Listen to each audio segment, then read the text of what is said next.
Buen dia. Welcome back to Single Black Man from Des Moines. My name is Al Simon Jr. A little about me. I was a dog handler in the service. I've worked in retail, healthcare, and libraries. I've taught Hapkido for over 20 years. I am currently single and retired from marriage. Now I'm a fledgling writer. From time to time, I'll read some of my pieces, both fiction and nonfiction. Time permitting, I might tell a joke that I've heard from the past. I like to keep these under 20 minutes. I'll post stuff every week, so please like, share, and subscribe. If you'd like to purchase my works, I have some things at Smashwords, or email me at al_simon@hotmail.com, and I'll send you a complete list and prices of all my works. If you order from me, I go through PayPal. If you need more flexibility with billing, then go through Smashwords. But I sell more things from my email address than I do from Smashwords. That being said, let me tell you a story. Again, I'm still reading from You Can't Pick Your Neighbors. It's basically chapter 1 of my novel, Dead Moines, or it might be labeled under Nothing Happens in Dead Moines. So again, this is part 2. Though they didn't speak, Darren saw the man leave Save on Gas, a convenience store a few blocks from Darren's. He knew the owner and asked, "Doogie, who is that guy?" "Junior Britt, meth dealer." Doogie looked at his friend. He'd known Darren since elementary school. "Why do you ask?" "He lives behind me. He's got a dog tied up to a shed that he barely takes care of. We had a few words." "Well," Doogie's voice took on a precautionary tone, "as long as it's words."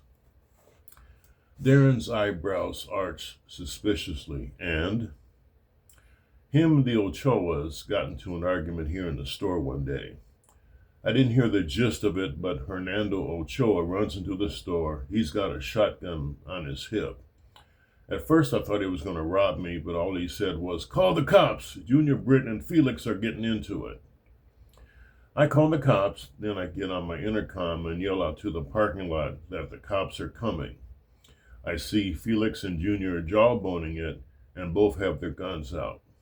After I yell, they both clear out cussing each other.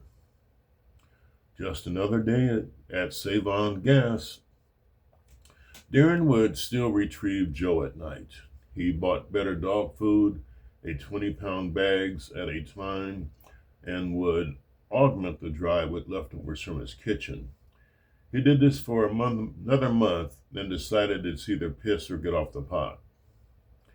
He took Joe to the vet. After the examination by the vet, Dr. Biharno took Darren aside and showed him a petri dish. "I'm afraid I don't have good news, Mr. Wallace." "What am I looking at?" "Heartworms." Darren sighed. Though he hadn't been around dogs for nearly 10 years since he left the Air Force, he knew this was serious. "Can you treat him?" The vet hesitated before answering. "Results are not typical. It's going to be 100. I don't care about the price. I'll take care of it." "Didn't you tell me this is not your dog?" "Yes, but he is now." You'll have to let the owners know." "I will." He didn't because he knew he didn't have to. Once Britt saw that his dog was gone, he'd immediately know where he was and who had him. Darren didn't own a gun. He didn't like them. He carried a .38, but mostly an M16 when he was in the service. He didn't like to shoot, and in fact he was a lousy shot. He had to qualify every year, and each year his firing range supervisor would fudge Darren's results so he could continue to work. Darren knew if he held his breath, remained perfectly still, and slowly squeezed the trigger, he could probably shoot the average guy. When he was on the firing range and shooting over 300 rounds from 4 or 5 different positions, he'd get bored and his mind would wander.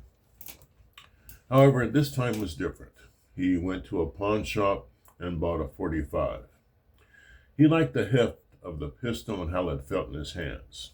Once the cooling off period went by, He got a permit and found a secluded area on the southeast side along the riverbank and set up cans and practiced shooting.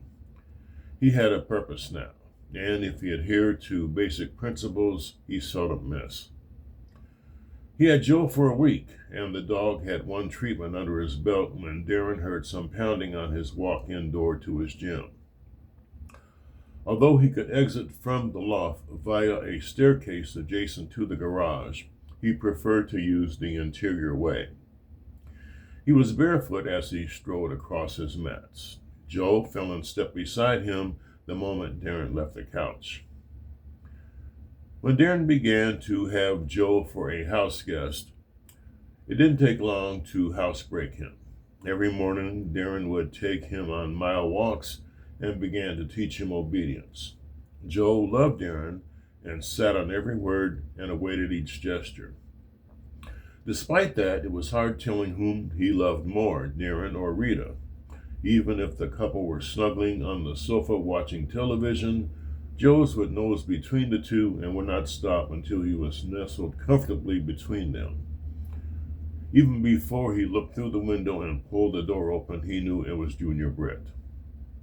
"Stay," he said to Joe, who was a few feet behind him. He gave the down gesture, and the Shar-Pei pit bull mix went to his haunches, his head up and alert. "Junior, where's my dog?" Britt looked his typical disheveled self. Darren could smell beer emanating from the man. His plaid shirt was open, but not so much that Darren couldn't see the ubiquitous .38 he was wont to carry. "Pardon? Don't get cute with me. You've had my dog for over a week. I've seen you walking with him. Don't make me sue your ass." "Ha!" Darren laughed in his face. "You ain't suing shit. And if I were to give you that dog back, which I'm not, you'd have to pay me at least $300 for all the vet visits." "Vet visits?" Britt's demeanor changed momentarily. "Ain't nothing wrong with that dog." "Well, you stupid fuck, how would you know if you've never took him? Hell, you barely fed him. He's sitting out in the elements, tramping in his own dog shit that you don't pick up. You have no idea how dangerous that is." Darren was poised to close the door on Britt's face, but added, "And go ahead and sue. I dare you. You don't want anybody looking around that shed. Now get off my property."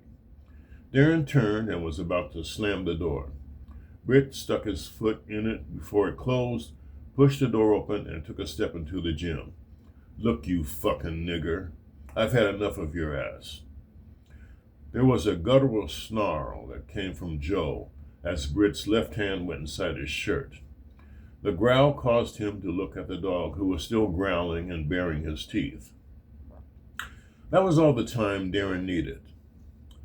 Once Britt looked to see where the growling had come from, Darren was already airborne. Though a shin kick done with the inside arch of the foot is usually targeted for the knee and below, when you take a half step forward with the opposite leg, the strike can go higher.